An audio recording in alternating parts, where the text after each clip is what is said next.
Эми чындыгында биз мигранттарга жардам беришибиз керек, мигранттардын укугун коргошубуз деп көп көтөрөбүз. Туура. Бирок эң негизги өзөк кайсыл жактан турганын да билип коюшубуз керек да. Биздин урматтуу президентибиз Садыр Нуркожоевич келгенде, жаңы президент болуп келгенде айткан мигранттарды азайтабыз деп. Биз чындыгында аны азайтуу жолу биз Кыргызстанда жеке ишкерлерди колдошубуз керек. Ошондо бизде көптөгөн жумуш орундары пайда болот. Ошондо гана азаят. Туура. Президентибиз Садыр Нуркожоевич эң чоң аракеттерди кылып атат. Мына 2023-жылга мониторинг киргизип койду. Жеке ишкерлер текшерилбесин деп. Бирок өкмөт бир эле ишкананы 16 ишкана текшере турган кылып койду да. 16 адам текшере турган кылып, мыйзамды алып келди. Биздин депутаттар колдоп бердик бардыгыбыз. Ушул жери өкүнүчтүү болуп калды. Азыр экинчи окууда мен кат түрүндө да кайрылып жатам. Чындыгында биздин жеке ишкерлерге бир жылга эч кандай текшерүү болбосун. Же болбосо 3 жыл, же болбосо 5 жылга эч кандай текшерүү болбой турган болсо, чындыгында биздин мигранттардын азайысына чоң салым болот да. Тилекке каршы ушул текшерүүнүн айынан кээ бир жеке ишкерлер бизде Кыргызстанда катталыш жеп турган жеке ишкерлер дагы кээ бир чоң ишкерлер сырткарга чыгып кеткендер катталып турат да бизге. Көрүнүп турат. Аны өзүңөр угуп турасыңар. Мигранттардын көйгөйүн азайтуунун эң жакшы жолу бул ошол биз өзүбүздө өндүрүштөрдү колдошубуз керек, жумуш орундары түзүшүбүз керек. Биз алып жаткан кредиттер жана ошондой гранттардын бардыгы жолго, социалдык объекттерге кетип баратат, жана бюджеттик колдоого.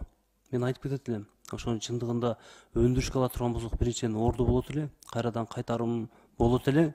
Эгерде жолго салына турган болсо, жол ошол боюнча калып калат. Туура, жолда керек. Бирок кайтарымы булак болгондо ошол өндүрүштөгүлөр кайтарып берет болчу, жумуш орунда болот болчу, бизге налог да түшөт болчу. Мамлекетибиз алдыга кетет болчу да. Ошондо биздин мына Улжан айымга окшогон мигранттарыбыз чындыгында сыздап жүрөт. Ал жакта акыбал оор. Мен дагы мигрант болгом. Кээ бир мигранттар чындыгында өтө оор акыбалы. Биздин мигранттарыбыз квартирада жашап, же бир чогуу жашап, иштеп жүргөн болсо, мен квартирада жашабай жүргөн мигрант болгом. Иштеген ишкананын ичинде жатып ошол жерде иштеп жүргөн мигрант катары айтайын, чындыгында акыбалыбыз оор. Эми бул эркек балдарга ошончолук оор болгондон кийин эми кыз балдарды элестет өтө кыйын. Ажырашуулар жана ошондой эле жетим балдар, ошондой эле атасы жок төрөлгөн балдардын бардыгы келип ушудан келип башталат да.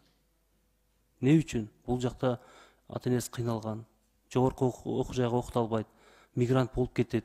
Ал жактан кыйынчылыктын айынан кимдир бирөөгө алданат, же болбосо турмушка чыгат. Ошентип анан ошол жерде атасы жок балдар төрөлүп калып атат. Бул өтө өкүнүчтүү маселе да. Башка мамлекеттерге салыштырмалуу бизде Кыргызстанда жогоруда айтып кетти, биздин тышкы иштер министри кайра өсүп атат деп. Бул өтө өкүнүчтүү.